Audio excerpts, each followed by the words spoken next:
Hello, I'm Nick, and this is Torts and Legal Implications. This scenario involves TechWise, a tech company, knowingly releasing a phone with severe overheating problems, to the point of hand burns. A tech reviewer, John, had his phone explode in his hand, damaging both his hand and property.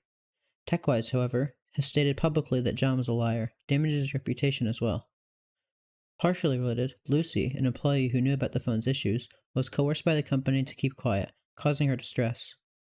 And while not related to the assignment, she confided in her friend Peter, who then leaked the info to the public, citing consumer safety. The first of the points is negligence, in which John would try bringing his case of negligence with TechWise for explosion damages. The case might not work out, however, as TechWise denies even being responsible for the explosion, and without evidence that both the phone exploded and that John didn't tamper with it in any way that might have caused the explosion, there might not be much of a case for John. On his side, however, is the duty of professionals, in which someone with more knowledge or skill is owed a high duty of care, which those creating phones are included in. It's safe to say that the tech professionals should have, and likely did, know of the possibility of some phones exploding. So while John might not have too strong of a negligence case against TechWise, he certainly has a chance. Moving on to defamation, this is something else that John could potentially sue for, based on the damages he received from his hurt reputation.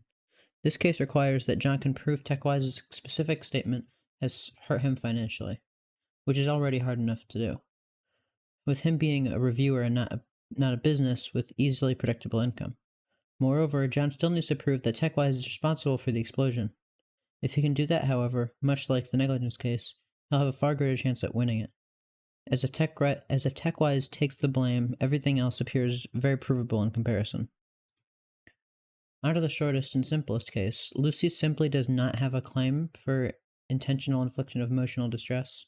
The court requires that some sort of physical symptoms or illness resulting from the stress caused by the defendant for this tort to even be considered. Lucy doesn't have this. At least not based on the information we're given. All it says is that she's in distress. Because of TechWise's coercive hush, all it says is that she's in distress because of TechWise's coercive hush. Now, even if what Lucy has is enough to be this tort, which it's not, she'd also have to prove that TechWise's hush is what specifically caused her emotional distress.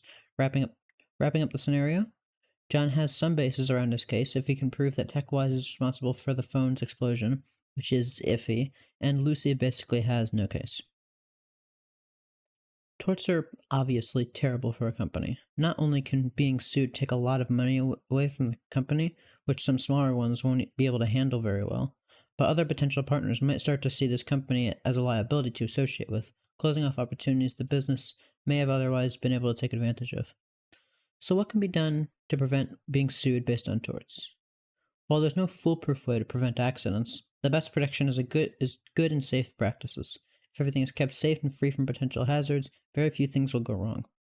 Of course, while the best protection is good and safe practices, the real best protection for businesses is legal loopholes.